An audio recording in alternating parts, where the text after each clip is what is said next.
As temperatures rise and the heat of summer starts to set in, it's important to periodically take a moment to pause, cool down a bit, and think ahead. Right now, it's time to do this for poinsettias. I've already started to get proactive questions on poinsettias, not just about propagation, but about finish production as well. And while there are great resources available that cover poinsettias from start to finish, today I want to focus on a few key considerations that can make a big difference early in the process. Let's begin with one of the most important strategies for success with poinsettias, starting with a strong preventative IPM program. Mycorrhizal Applications is recognized as the master distributor of a portfolio of biological and botanical plant support solutions and the world's leading supplier of mycorrhizal soil inoculants. Backed by industry-leading research and advanced production, they deliver innovative products that support plant health, performance, and vigor. They're known across the industry for popular brands like MycoApply, AmiloShield, and Debug. Mycorrhizal Applications offers proven solutions tailored to every growing operation. To learn more or find a distributor, visit mycorrhiza.com.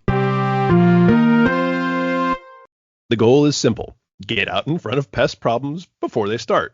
The cleaner your crop is from day one, the easier it becomes to stay ahead of pests and diseases throughout the production cycle. There are several ways to approach preventative IPM in poinsettias, but it helps to think about the tools at your disposal in three main categories. First, biopesticides and biocontrol agents, aka beneficials. These tools often work best when pest pressure is still low, which means an early start is critical. For example, applying beneficial nematodes like Steinernema feltii alongside trichoderma-based products right at transplant can be a very effective strategy to get ahead of common pests and diseases. Nematodes target early populations of thrips and fungus gnats in the soil, while trichoderma supports root health by suppressing diseases like Pythium. If you're using predators or parasitoids to control pests like whiteflies, many of these need to start being released as soon as plants hit the bench. In most cases, the earlier you can introduce beneficials, the easier it is to maintain low pest populations over the life of the crop. Be sure to follow all instructions and best management practices provided by your biocontrol supplier to get the best control of target pests and bang for your buck. Second category, soft chemistries. This includes tools like insecticidal soaps, oil-based insecticides and miticides, adjuvants like Stick Coat or Captiva Prime, and other broad-spectrum materials that work by physically affecting pests rather than relying on a chemical mode of action that attacks a specific physiological process in the pest. These types of products are excellent first lines of defense. Even when propagation is done well, it's nearly impossible to guarantee that incoming plant material is 100% pest-free. Dipping liners before transplant and or applying soft chemistries early, either in their trays or in finished containers shortly after transplant, can help to catch anything that slips through the net. A good example would be a tank mix with a Bovaria-based product combined with an oil-based insecticide/miticide as a liner dip. When combined, they can work together to clean up infestations early before they become major problems a month or two down the line. Third category, traditional systemics.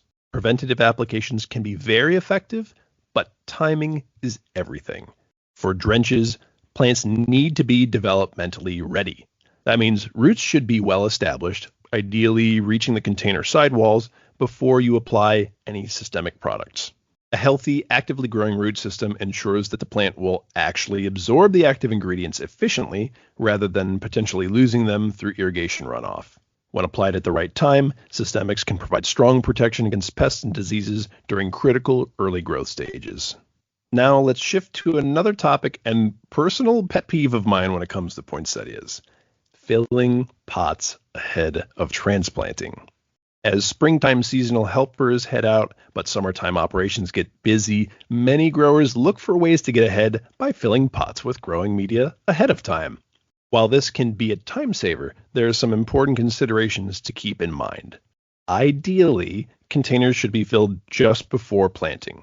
Fresh, slightly moist media gives plants the best possible start.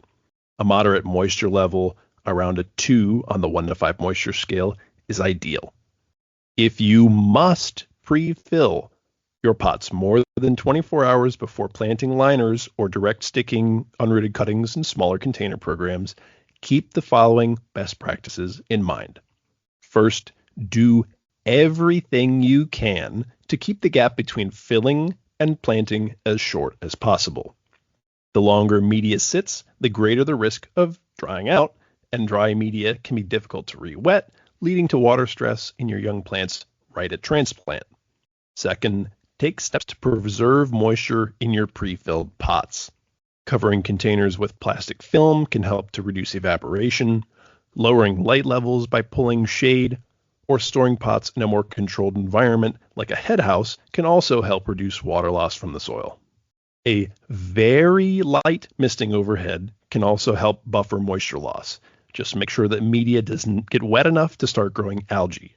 Alternatively, increasing humidity in the greenhouse by wetting floors rather than the media itself can create a protective boundary layer of sorts without compacting the soil. The number one thing to avoid: fully watering containers that don't have plants in them yet. Watering overhead with a hose and breaker or boom at this stage can compact the media, promote algae growth, and potentially lead to slower root development after transplant. Thanks for listening, and I hope you keep these reminders in the front of your mind these next few weeks. Your poinsettias will thank you for it.